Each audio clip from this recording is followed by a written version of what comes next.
Right in the middle of massive geopolitical tension, we are seeing the AI landscape shift overnight. On Wednesday, the Chinese cybersecurity firm known as 360 reportedly unveiled Tulongfeng. This is an AI tool that they claim can go head-to-head with Anthropic's Mythos. If you have been following the news, Mythos is that cybersecurity-focused AI model that is reportedly so insanely powerful that the Trump administration has currently banned it, along with its slightly more restricted version called Fable 5, keeping them entirely out of the hands of non-Americans.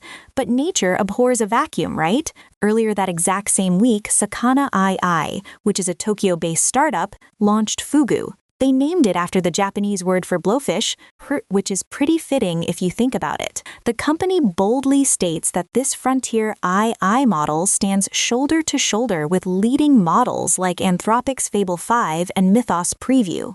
It is specifically designed for agents, boasting an incredible ability to orchestrate access to other models through their APIs.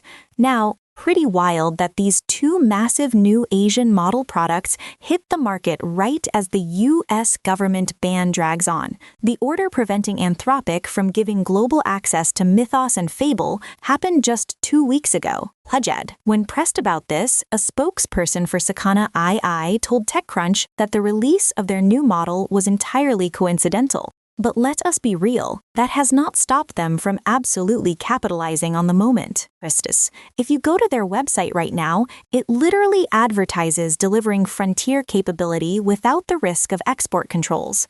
The spokesperson elaborated that Sakana Fugu is something they have been building since last year, with the research behind it presented at ICL Air this spring. They said they were extremely confident in the product on its own merits. Why and the timing just happened to coincide with a moment that brought it way more attention than they ever expected. It is worth noting that Sakana was co-founded in 2023 by former Google researchers Ren Ito, Lion Jones, Ha and David Ha. They focus on making affordable generative AI models that work incredibly well with small datasets and are perfectly optimized for the Japanese language and culture. While they are targeting Fugu at Japanese businesses and government agencies who want to reduce their exposure to tightening export controls, they are not yet proclaiming a permanent shift away from USII in Asia. They maintain that U.S. models remain vital to the region. Ren Ito actually wrote an op-ed in the Project Syndicate last week urging the U.S. federal government to prioritize preserving access for America's closest allies, arguing that II should be developed together rather than hoarded. David Ha described Fugu as more than just a quick cash grab during a vulnerable moment for U.S. competitors. He stressed that orchestration models are the true next frontier, moving beyond just building bigger models. He pointed out that relying on a single provider for national infrastructure is a massive risk that these recent export controls made completely impossible to ignore. His point is that access to top models can disappear quite literally overnight, so collective intelligence is the only practical hedge against that dangerous concentration of power. Meanwhile, over in China, 360 was not hedging at all. They straight up unveiled two AI security tools.